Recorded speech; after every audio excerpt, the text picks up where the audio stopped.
Hare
Krishna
Shri Bhaktivedanta Swami Maharaj Shri Prabhupada ki Nanta Guru Vaishnava Vrinda ki Swami Pandacharya Shri Prabhupada ki Grantaraj Srimad Bhagavatam ki Go Pranam. All glories to the Son of God. All glories to the Son of God. All glories to the Son of God. All glories to Shri Shri Guru Guru.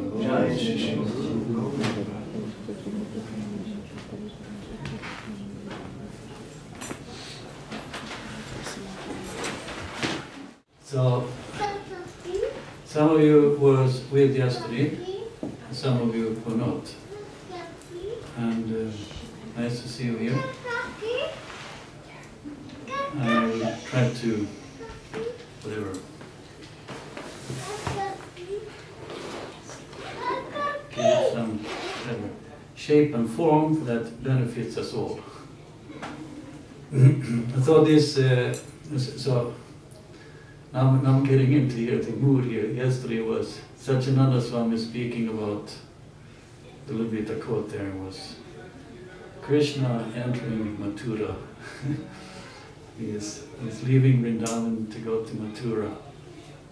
So this is where he's sad. So I want him back in Vrindavan. Or we want him back in Vrindavan. But then it's like my question, and maybe I take things a little bit too literally. And I was like, which Vrindavan? Vrindavan of today? Okay, would Krishna be happy there? Where is the cows? Where is the cowed girls? Where are the, and so on. So we have a, so I tend to take things from this angle. Take a little bit, one sense concrete here, now in that sense. It would be nice to bring back Krishna to Vrindavan and bring back Krishna's Vrindavan. We say like that. The Vrindavan as it was and as we want it to be, and that Vrindavan that we want to enter.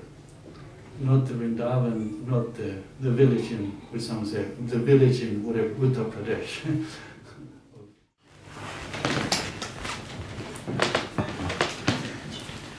And then I have, okay, let's see here.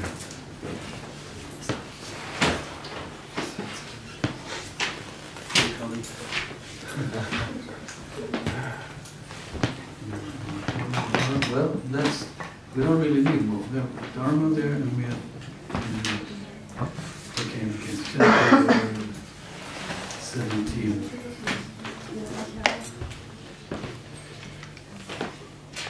Dharma starts to speak in verse 17.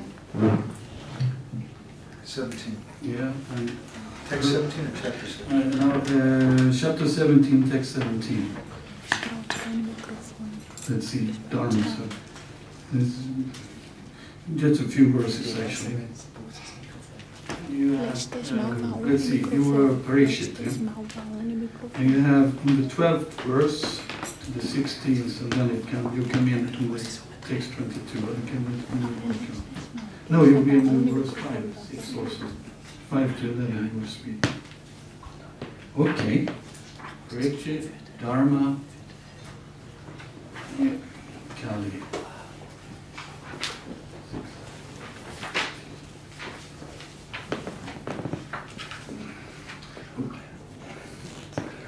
Okay, take care. You relax. You can follow in it. You go. I have to run. Okay, good.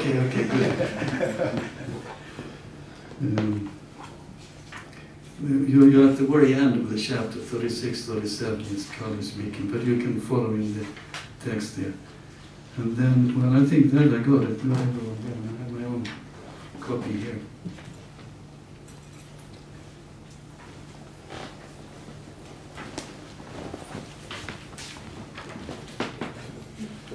Okay. It goes like this. Me, him, and there. So we're in the 17th chapter of the Bhagavad Gita. Not the Bhagavad Gita. 17th chapter of the first canto of the Bhagavatam, okay.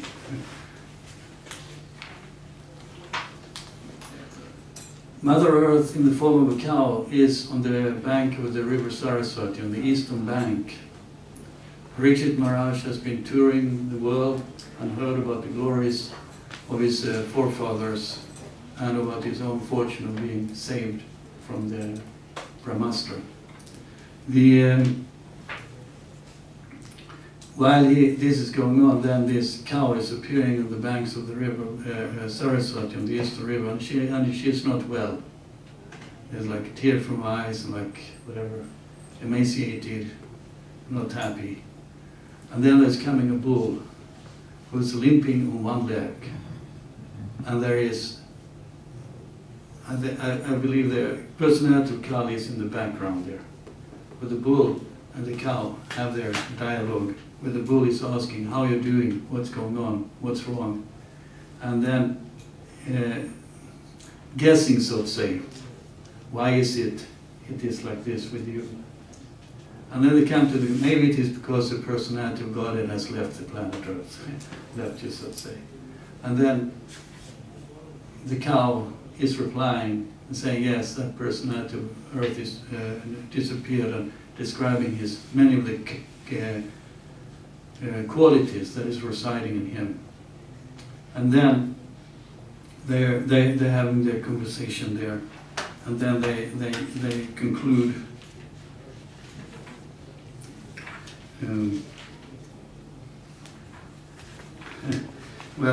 Concluding verses. O personality of religion, I was greatly overburdened by the undue military phalanxes arranged by atheistic kings, and I was relieved by the grace of the personality of Godhead. Similarly, you were also in a distressed condition, weakening in your standing strength, and thus he also incarnated by his internal energy in the family of the Yadus to relieve you, who therefore can tolerate the pangs of separation from that personality of Godhead. He could conquer the gravity and passionate wrath of his sweethearts like Satyabhama by his sweet smiles of love, pleasing glances and hearty appeals.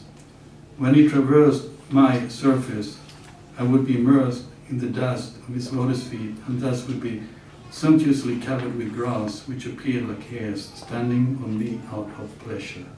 So there, Mother Earth ends. Sutta Goswami speaks in the beginning, in the chapter 17. After reaching that place, so here now, Parikshit Maharaj is arriving now. Okay. After reaching that place, Maharaj Parikshit observed that a lowercase Sudra, dressed like a king, was beating a cow and a bull with a club as if they had no owner. The bull was as white as a lotus flower. He was terrified of the Sudra who was beating him, and he was so afraid that he was standing on one leg, trembling and urinating. Although the cow is beneficial because one can draw religious principles from her, she was now rendered poor and calfless. Her legs were being beaten by a Sudra. There were tears in her eyes, and she was distressed and weak. She was hankering after some grass in the field. Maharaj Parikshit, well equipped with arrows and bows, and seated on a gold-embossed chariot, spoke to him, the Sudra, with a deep voice, sounding like thunder. Okay. Oh, who are you? You appear to be strong, and yet you dare kill within my protection those who are helpless. By your dress, you pose yourself to be a godly man, but by your deeds, you are proposing the principles of the twice-born Kshatriyas. You rogue, do you dare beat an innocent cow because Lord Krishna and Arjuna, the carrier of the Gandiva bow, are out of sight? Since you are beating the innocent and in a secluded place, you are considered a culprit and therefore deserve to be killed.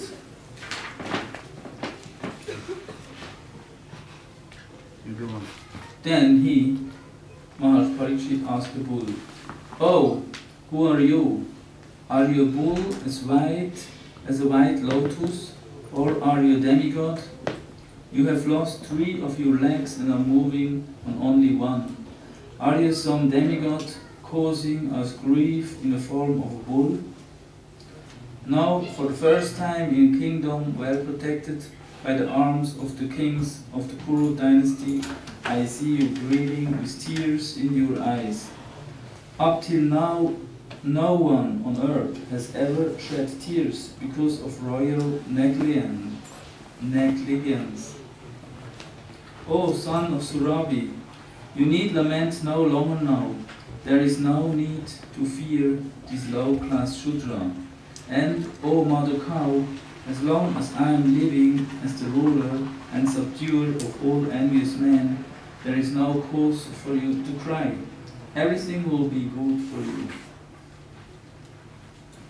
O chaste one, the king's good name, duration of life, and good rebirth vanish when all kinds of living beings are terrified by miscreants in his kingdom. It is certainly the prime duty of the king to subdue first the sufferings of those who suffer. Therefore I must kill this most wretched man, because he is violent against other living beings. He, Maharaj Parikshit, repeatedly addressed and questioned the bull thus. Oh, son of Surabi, who has cut off your 3 legs? In the state of the kings who are obedient to the laws of the Supreme Personality of Godhead, Krishna, there is no one as unhappy as you. O bull, you are offenseless and thoroughly honest. Therefore I wish all good to you. Please tell me of the perpetrator of this mutilation, which blackmail the repetition of the sons of Prita. Whoever causes offenseless living beings to suffer must fear me, anywhere and everywhere in the world. By curbing dishonest miscreants, one automatically benefits the offenseless.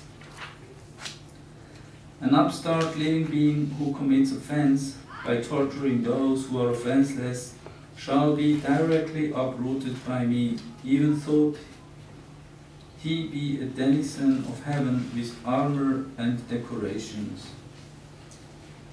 The supreme duty of the ruling king is to give all protection to law-abiding persons and to chastise those who stray from the ordinance of the scriptures in ordinary times, when there is no emergency. Personality of Religion said, these words just spoken by you befit a person of the Pandava dynasty. Captivated by the devotional qualities of the Pandavas, even Lord Krishna, the personality of Godhead, performed duties as a messenger. O greatest among human beings, it's very difficult to ascertain the particular miscreant who's caused our sufferings, because we are bewildered by all the different opinions of theoretical philosophers. Some of the philosophers, who deny all sorts of duality, declare that one's own self is responsible for his personal happiness and distress. Others say that superhuman powers are responsible, while yet others say that activity is responsible, and the gross materialists maintain that nature is the ultimate cause. There are also some thinkers who believe that no one can ascertain the cause of distress by argumentation, nor know about it by imagination, nor express it by words. O sage among kings, judge for yourself by thinking over all this with your own intelligence. O best among the Brahmanas, Sutta Goswami speaks. O best among the Brahmanas, the Emperor Parikshit, thus hearing the personality of religion speak, was fully satisfied, and without mistake or regret, he gave his reply. Oh, you, who are in the form of a bull, you know the truth of religion, and you are speaking according to the principle that the destination intended for the perpetrator of irreligious acts is also indeed for one who identifies the perpetrator. You are no other than a personality of religion.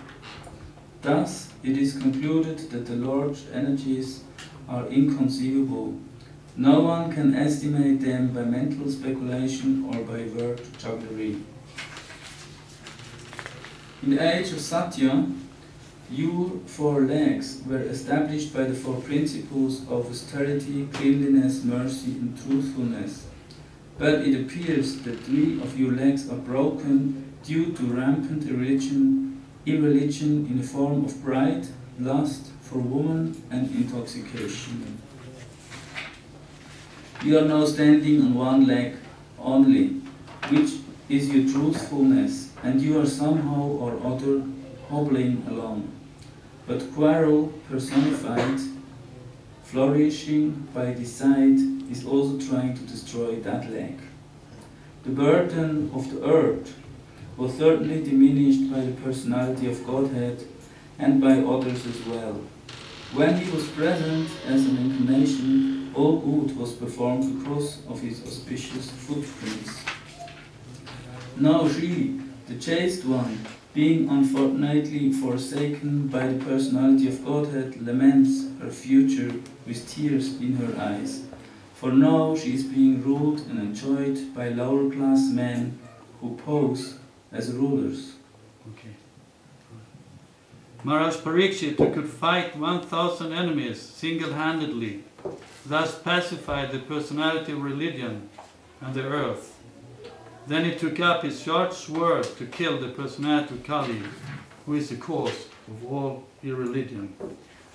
When the personality of Kali understood that the king was willing to kill him, he at once abandoned the dress of a king, and under the pressure of fear, completely surrendered to him, bowing his head. Maharaj Parikshit, who was qualified to accept surrender and worthy of being sung in history, did not kill the poor surrendered and fallen Kali, but smiled compassionately, for he was kind to the poor. Okay, 1 second here. I stopped here a moment. So now we can see here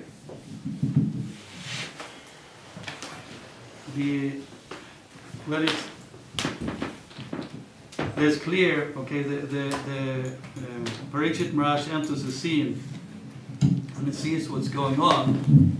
At the same time, the bull, and that is a challenging thing, he asks him, the bull, who did it to you?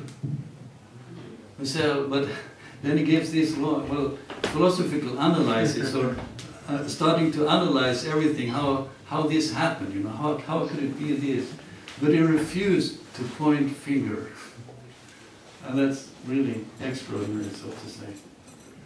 And then, of course, he refused to point finger, but the Parikshit Maharaj then, he understands what's to be done, and he addresses, because the administrator addresses the issue on a different level.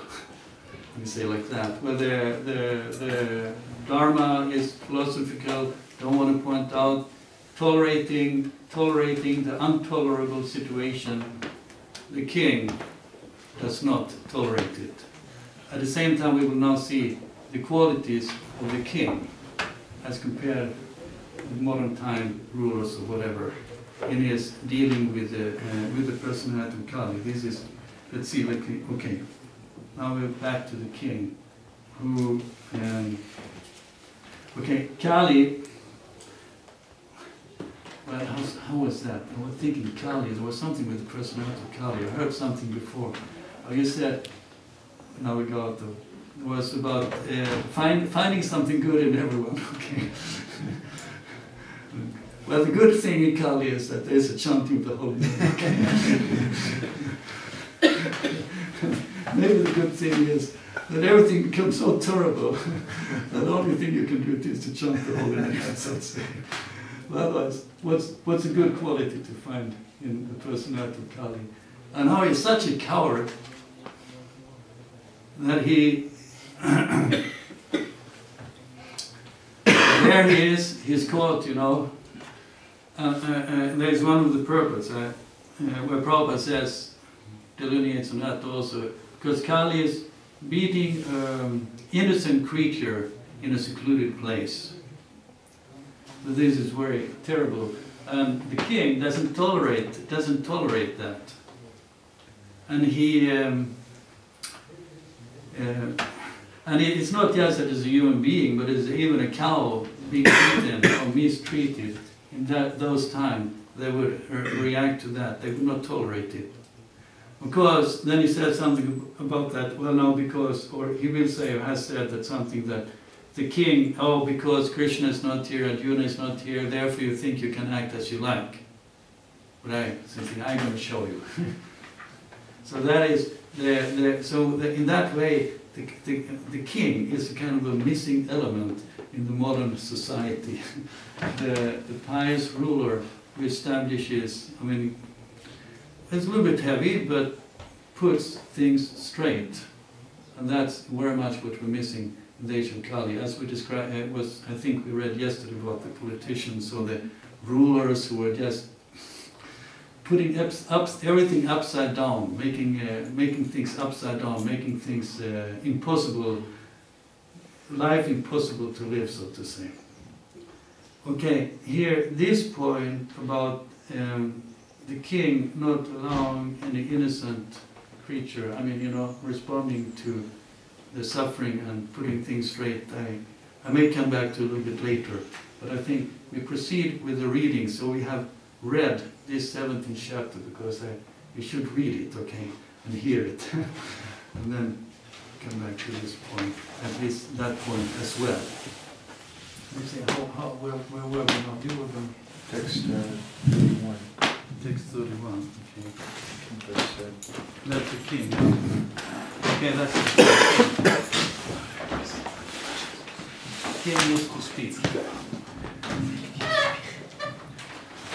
We have inherited the fame of Arjuna. Therefore, since you have surrendered yourself with folded hands, you need not fear for your life.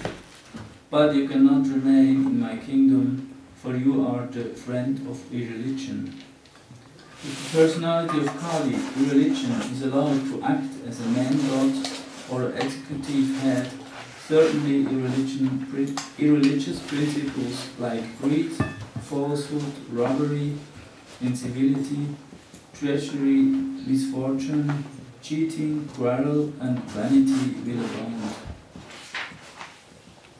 Therefore, O friend of irreligion, you do not deserve to remain in a place where experts perform sacrifices according to truth and religious principles for the satisfaction of the Supreme Personality of Godhead.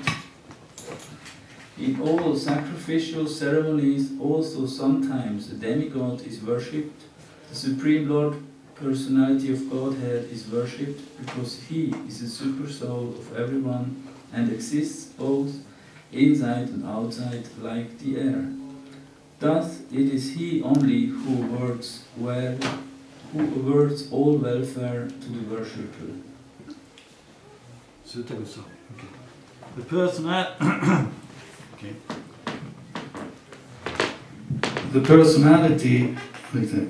The personality of Kali, thus being ordered by Maharaj Parikshit, began to tremble in fear.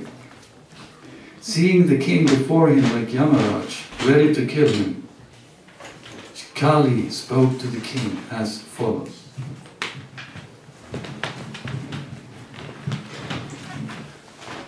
O your majesty, true I may live anywhere and everywhere under your order. I should but see you with bow and arrows wherever I look. Therefore, O chief amongst the protectors of religion, please fix some place for me where I can live permanently under protection of your government. Okay, yes. Thank you. Sutta speaks on. Maharaj Parikshit, thus being petitioned by the personality of Kali, gave him permission to reside in places where gambling, drinking, prostitution, and animal slaughter were performed. The personality of Kali asked for something more, and because of his begging, the king gave him permission to live where there's gold, because wherever there's gold, there's also falsity, intoxication, lust, envy, and enmity. Thus, the personality of Kali, by the direction of Maharaj Parikshit, the son of Uttara, was allowed. Thus, the personality of Kali, by the direction of Maharaj Parikshit, the son of Uttara, was allowed to live in those 5 places. Therefore, whoever desires progressive well-being, especially kings, religionists, public leaders, brahmanas, and sannyasis, should never come in contact with the 4 above-mentioned irreligious principles. Therefore, the king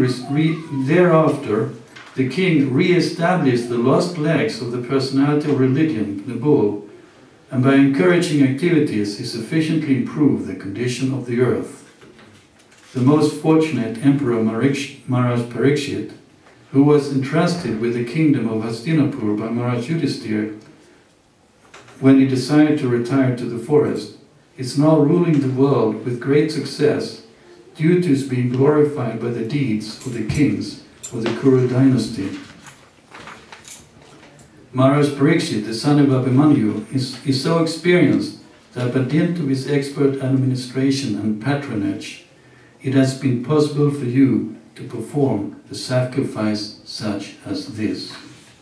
And that's the end, the last verse of the 17th chapter of the 1st canto of the Srimad Bhagavatam. Hare Krishna. Krishna.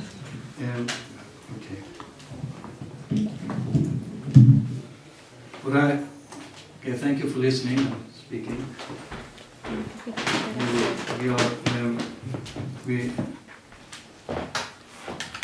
What I thought here is, one thing is, I said yesterday about saving the earth. Like, the question is, we can do something small, but can we truly save the whole situation? And what I find interesting is that one point here is that actually you need someone like Parikshit Maharaj to enter to truly change the situation. In the purport of the last verse, Prabhupada speaks about the importance of the cooperation between he says there should be complete cooperation between the Brahmanas and the Kshatriyas for this common goal, or for the common good, so to say. So there needs to be a cooperation. And then he gives the example of Ashok. Even up to Maharaj Ashok, the same spirit was prevailing. Lord Buddha was sufficiently supported by King Ashok, and thus his particular cult of knowledge was spread all over the world. So in some way, if I get support from above, it helps the spreading of Krishna consciousness to establish it. That's one point. And also, also later on, Mother Earth will actually not later on, previously, she has taken the form of a cow, and she then went to see Lord Brahma to ask for help. So that she actually goes to the superior power to get help in her distressed position. Because now we are devotees, so I could think that, we as devotees, we can try to help, support in the Lord's mission to whatever, re-establish Dharma, proper duties in society, but the primary duty is the chanting the holy name of the Lord. Let's see. In the Bhagavatam, it was resolved when the king entered the scene. And then is the question, where do we find such personalities? Well, in the pages of the Bhagavatam. My hope is that with the power of the Bhagavatam, something will happen. That something could be happen. We invoke or ask for the presence of more, godlike rulers, good quality rulers in the world. Okay, that's my thought on that.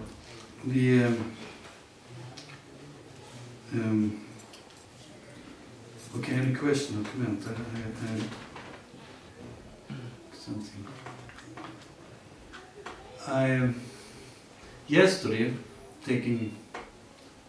Yesterday we spoke and we actually ended up, well, we thought as devotees, well, okay, here in this verses it said one should not live in places where there's gambling. I mean, the principles of irreligion, or Kali, well, those are the principles of him, or he was allowed to live in certain places. Whether it's prostitution, gambling, meat eating, and what was it more? Intoxication. And that's so one should avoid these environments. As devotees, so of course, we live in the temples, now we're living more separately. And we all, own work, not all, but very much we kind of separate in various ways, and we're not as much together as before, in one sense. Because it's nice we're coming together here for a holiday camp and getting some recharge and then going back to our respective destinations to continue our life and hopefully also our spiritual life. Now, so there was yesterday, we got kind of the need for the devotees to form.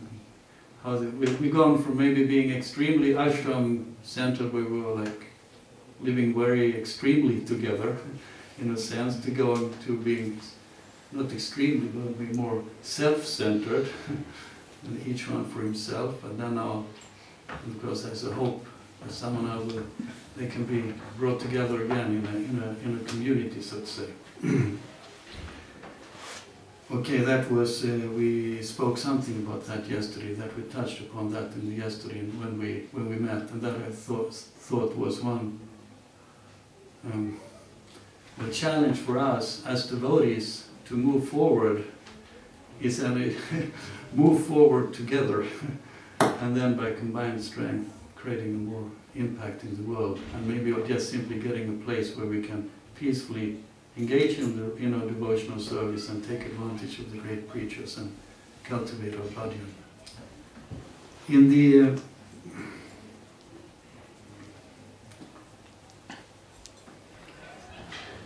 I mentioned here the yes, okay, any comments? Yes. Question, Raj? Yes. In the 38th verse, yes, which you were just citing, Sutta Goswami says that Parikshit Maharaj gave Kali permission to reside in 5 places where gambling, drinking, prostitution, animal slaughter are performed, and where there's gold is present. And in the purport, Prabhupada... It is in which was, oh yeah, 38. That's text 38. Okay, 38, yes. In the purport, Prabhupada describes, it says, a state which wants to eradicate corruption by majority may introduce the principles of religion in the following manner. And I'd like to just summarize what he says, and I have a question based on that. Okay. Prabhupada says that the state should introduce 2 fasting days a month, if not more. And the second point is, he says there should be compulsory marriage of young boys and girls attaining the ages of 24 and 16. They should be married by the time they get to 24 and 16. There should be no divorce. And then he says that the state should propagate the principles of religion. It should take up to 50% of the income of the citizens, and it should preach the Bhagavatam, Karma Yoga. They should encourage regular hearing from authorized persons. Sorry. And they should encourage chanting the holy names and rendering service to the devotees and residing in a place where the atmosphere is saturated with God consciousness. So Prabhupada says this thing in the purport. My question is, what is the relevance? How do we institute this in our own personal lives, or how are we going to do this externally? I just wonder if you had some comments about it.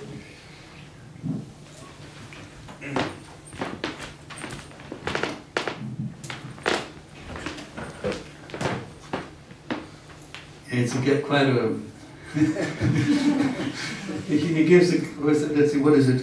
The government, the state which wants to eradicate corruption by majority may introduce the principles of religion in the following way. So it's, well, he says if you really want to get rid of the corruption, you have to do like that. Well, how will that be implemented here in our Western society? Or in our own devotee society. Yeah, or maybe in our own devotee society. What I thought of when Prabhupada speaks,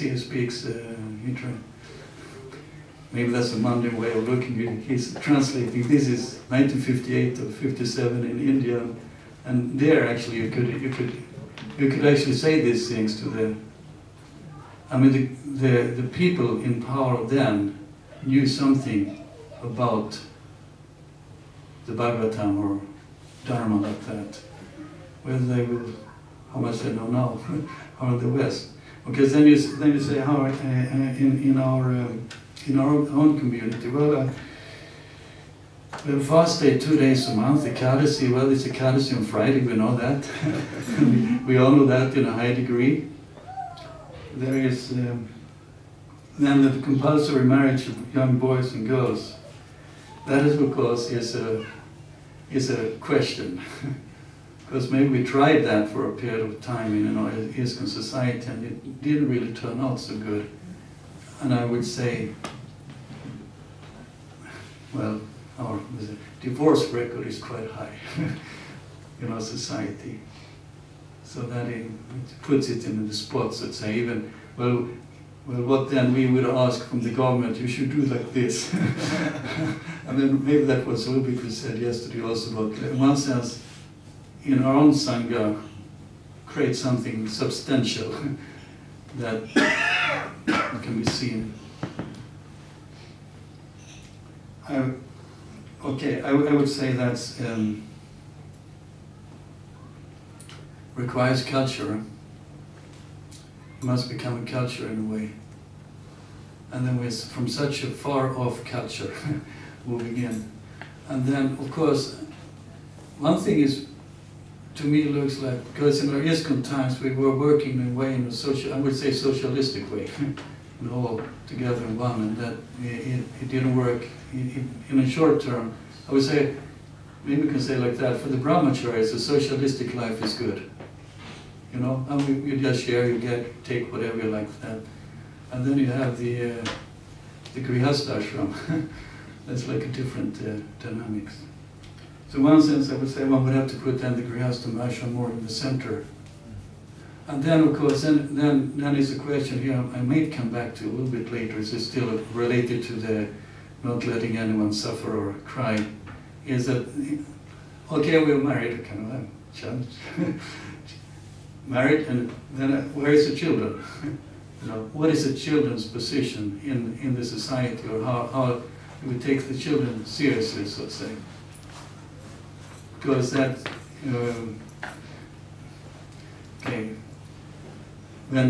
there's married and there's children, and really making sure that we take care of the children.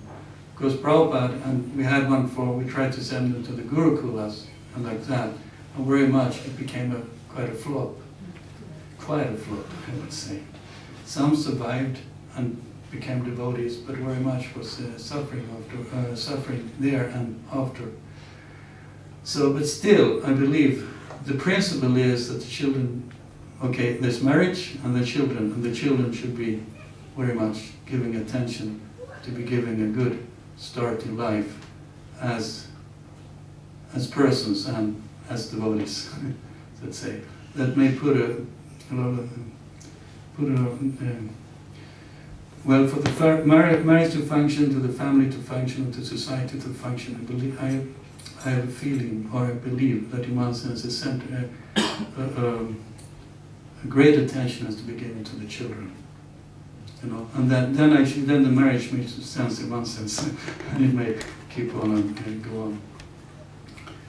That just the marriage as Prabhupada described. So let's say, bring it back to that.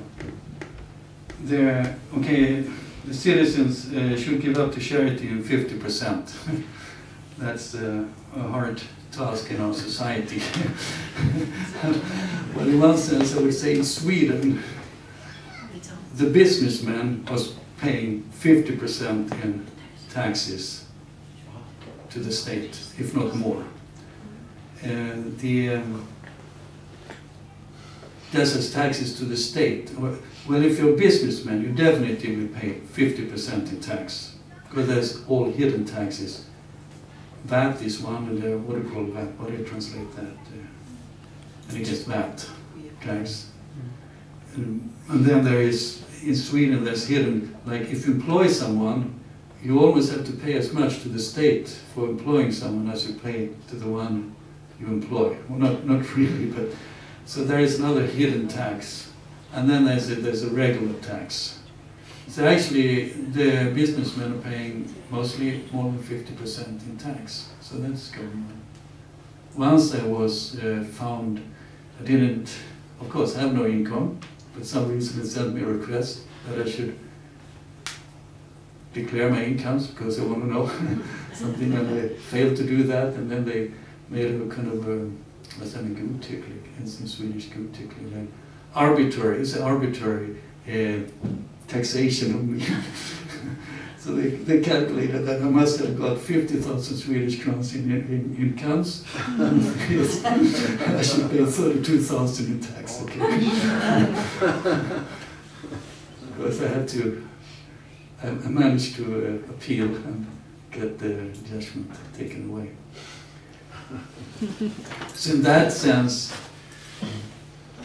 I mean, that's Kali Yuga. The Kali Yuga Prabhupada someplace says that the people will just run to the forest and mountains because there will be so much taxation, and you know they can't live. Now here, so if we take taxation in the Hare Krishna movement, if there is, well, it's hard to live up with such a high taxation in the outside society. What I remember from reading the Manu Samhita, I think I read in the Manu Samhita, some translation there, it was Max Miller's translation. I managed to plow it through once, I think. I think it was there I read it. And the king is to take tax, topmost 25%. I would say the topmost 25%, but not necessarily 25%. I mean, in extreme cases, it can take 25% in tax from the citizens, but that's extreme. And then I give an example of the garden. You don't take everything. I mean, you take something and let it, you know, there's a power to grow back. Then okay, religious, you give 50% for a good cause. So Prabhupada puts it like that there. And it's a hard thing for the devotees to do when they have to live in this modern society. But then we may get back to this principle of Mother Earth and Mother Cow, because that was Prabhupada actually gets back to. He says, well, what's the problem? He says, what's the problem? Okay, another. Just a few acres of land and a cow, and you grow your food, you have your cow, you have your milk, and you trade a little bit, you know, and you live a happy life, so to say. And in one sense, in modern time, very difficult. But if we go back 100 years of time in Switzerland, well, they had that. In Sweden, they definitely had it. 90% of the population was living in the countryside, and most of them had a small piece of land and some cow, and were living that way. So if that is the way you live, what's the problem of giving 50%? Because you don't really have too much, you know. And I go back to Anvik, our farm, and where I am. Now they started to get into actually having their own gardens, the families. Not a collective garden, but each have their garden. But then they're establishing a principle. There's some gardens, so it's like you should always give something to the temple. And there is one communal fruit garden, and there it says, you can pick what you want you need, but you should 50% of your pick you should give to the temple. And in one sense, when we have an apple tree. You know, how many apples does an apple tree give? You know, when we're doing well, you know, it gives so much more than you actually can use. So, you know, what's the difficulty of being charitable when you're actually getting the riches from, how was it, Vasundari, the rich one, the earth is very rich actually. So maybe that's a solution. When we properly approach earth and live in harmony with earth, then actually we will be so rich that to give him 50% of our production in charity in one way or another will not be a problem. But when you have to go and buy it in the shop, that's a big problem. So I would say it would be possible if you have more agrarian lifestyle, as it was 100, 200 years ago, or like that. But now it's very difficult. So I would say we're operating in a very different circumstances. And I said yesterday, actually, I like to get us out of the matrix of modern society. Because if the modern society is made in such a way that you hardly get enough and you have to take loans and you're bound like a slave, there's slavery in the past and there's slavery in the present, but it has its hidden slavery, or slave under the banks and the loans and the factory and the office and everything. Because you're not free, you have to work to make your money and to pay your debts. So therefore I say, well, okay, then I get back to the cow and the earth. When we get back to that, we can establish ourselves in communities in that way, then that 50% principles maybe quite easy could be followed, so to say. Some or other that has to manifest, don't have to, it will have to. Have to. I think it will have to, because the modern society will not carry on. Because it's based on artificial foundation, and it's like that. So we say that in the 50%, I don't know what. Then chanting the glories of the Lord congregationally, well, that we as devotees certainly can do, and I think we are doing in a high degree. Coming together like here, or on the Sunday feast, or because how much do we chant? Well, at the same time having a job and taking care of various things, but that's going on. So, but it's a nice point. You know, how do we implement it in our own society? We say yes, it could be implemented by getting back to more rural lifestyle. Then, how will it look like? How will it work? Does it have to be what you call a drudgery, or will it be a happy life? Will we live happy together, share and associate and be happy devotees of the Lord? Be able to give freedom and charity to the temple and sadhus and everyone. Back to the earth. That's the only hope. Well, in one sense, it's not that we save the earth, we think the earth will save us. You say like that. When we take shelter of the earth in that way, then the earth can save that resources can come, so that we can live that life, what we actually, one sense, are meant to live. A happy life where we can be charitable and take our time for the spiritual life. Okay. Here I have any question or comment to that? I have the protector. Here's one our ISKCON society. You asked how our ISKCON society is doing, and maybe ask, because here was this one point where the Parikshit didn't tolerate that anyone, so they was crying, you know, being abused or killed in a secluded, in a hidden place. So that is something in our society we may have to more imbibe that from leadership position. You know, I mean, and that is a challenge for us to actually live up to that demand. Or, you know, is anyone unhappy? Why are they unhappy? You know, what can we do? Or like that. There's a small book came out in Sweden, okay? And I like to in this connection, I said it's not meant to be a nice seminar, okay? Well, there's one boy. Well, let's say you're a mother and you with a good feeling in your heart or whatever, for whatever reason you send your kid to the Gurukul, and then 20 years later he writes a book about the experience, and it's a very sad story. So in many ways it's a sad story,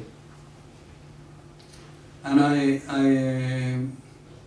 heard other sannyasis also. I also recommend that you read the book, just to be informed and getting an understanding of what happened and what can happen if we don't properly, well, at least we should try to properly take care of kids and give them love or affection or attention in an appropriate way as a need, and maybe not cheaply hand over the responsibility to an institution that is, of course Prabhupada recommended it that way, but I don't think he had this in mind, that it turned out that way. Not hand over the responsibility to some other agent that may or may not be so qualified that actually you as parents are. And that maybe we say also the point about the marriage. You know, what I would say is like bringing back the response. You're responsible, okay, you're responsible. No, you can't blame someone else is cheap, so to say. But the movement said, of course now, that book, okay, it looks like this. And it says, my karma, my fault, my karma, my fault. And the little boy, now grown up man, I met him a good week ago in our National Council meeting. He's doing quite fine. He's doing quite fine, so we say, why should he complain? Well, he has nightmares, can't sleep. Then he sits down, has been sitting down, typing down. Or he just have to find out various ways to divert his attention so that the hellish nightmares and remembrance don't haunt him. So, but at the end of the book, he ends very nicely. He says,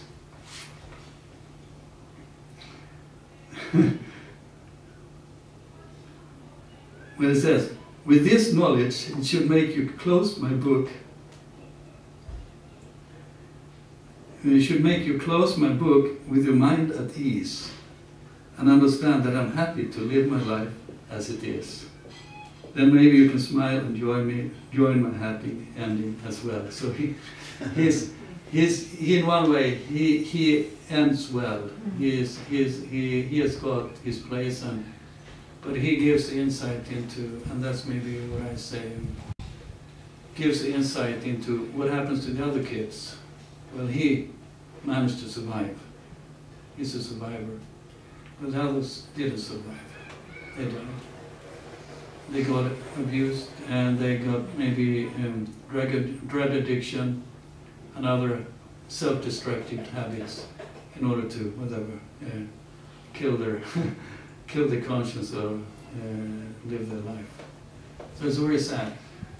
Well, it's sad in one sense, but it's so this book is very like a striking. Okay, what happened in our society, and the way he writes, he's not making up. It's not making anything.